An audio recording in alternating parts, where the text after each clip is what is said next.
বিএনপির নেতাকর্মীরা গণতন্ত্র প্রতিষ্ঠার জন্য জীবন দিয়েছেন, ত্যাগ স্বীকার করেছেন, কিন্তু আন্দোলন থেকে সরে যাননি। এমন মন্তব্য করেছেন বিএনপির মহাসচিব মির্জা ফখরুল ইসলাম আলমগীর। তিনি আজ সোমবার দুপুরে ঠাকুরগাঁও জেলা বিএনপির দ্বিবার্ষিক সম্মেলন উদ্বোধনে এ মন্তব্য করেন। বিএনপির হাত ধরে ৩১ দফা সহ ইতিবাচক পরিবর্তন এসেছে উল্লেখ করে মির্জা ফখরুল দলের ভারপ্রাপ্ত চেয়ারম্যান তারেক রহমানের নেতৃত্বে সবাইকে ঐক্যবদ্ধ হয়ে গণতন্ত্রকে শক্তিশালী করার আহ্বান জানান। আমাদের নেতা শহীদ প্রেসিডেন্ট জিয়াউর রহমান সাহেবের সৃষ্ট যে রাজনৈতিক দল, সেই রাজনৈতিক দল বিএনপি আজকে আমরা সম্মেলন করতে যাচ্ছি।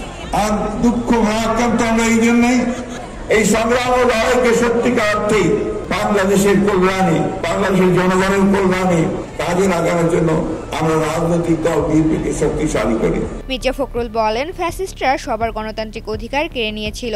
২৪শে জুলাইয়ে তরুণরা সহ সর্বস্তরের মানুষ রাজপথে নেমে এসেছিল গণতন্ত্র রক্ষায়। গত ১৫ বছরে ঠাকুরগাঁয়ে ১২ জন হত্যার শিকার হয়েছেন উল্লেখ করে তিনি আরও বলেন, আজ একদিকে যেমন আনন্দের দিন, অন্যদিকে দুঃখেরও। বিএনপির নেতাকর্মীরা গণতন্ত্র প্রতিষ্ঠার জন্য জীবন দিয়েছেন, ত্যাগ স্বীকার করেছেন, কিন্তু গণতন্ত্র প্রতিষ্ঠার আন্দোলন থেকে সরে যাননি। গণতন্ত্রকে প্রাতিষ্ঠানিক রূপ দিতে সক্ষম হতে হবে। বিএনপির হাত ধরে ৩১ দফা সহ সকল ইতিবাচক পরিবর্তন সাধিত হবে।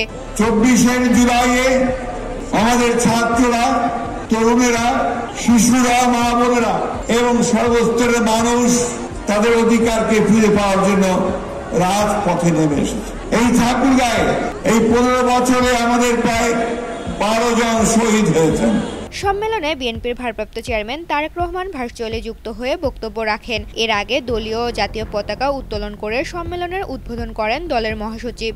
এ সময় বিএনপির ভাইস চেয়ারম্যান শামসুজ্জামান দুদু এবং রংপুর বিভাগীয় সাংগঠনিক সম্পাদক আসাদুল হাবিব দুলু উপস্থিত ছিলেন। ৭ বছর ৮ মাস পর দলীয় সম্মেলন ঘিরে সকাল থেকে উৎসব মুখর ঠাকুরগাঁও জেলা নেতাকর্মীরা। ৫ উপজেলা ও ৩টি পৌরসভার ৮০৮ জন কাউন্সিলর ভোট দিয়ে জেলার নেতৃত্ব নির্বাচন করবেন। ঠাকুরগাঁও বিএনপির সর্বশেষ জেলা সম্মেলন হয়েছিল ২০১৭ সালে। দীর্ঘ প্রতীক্ষার অবসান ঘটিয়ে এই সম্মেলনকে কেন্দ্র করে নেতাকর্মীদের মধ্যে বিরাজ করছে উৎসাহ উদ্দীপনা।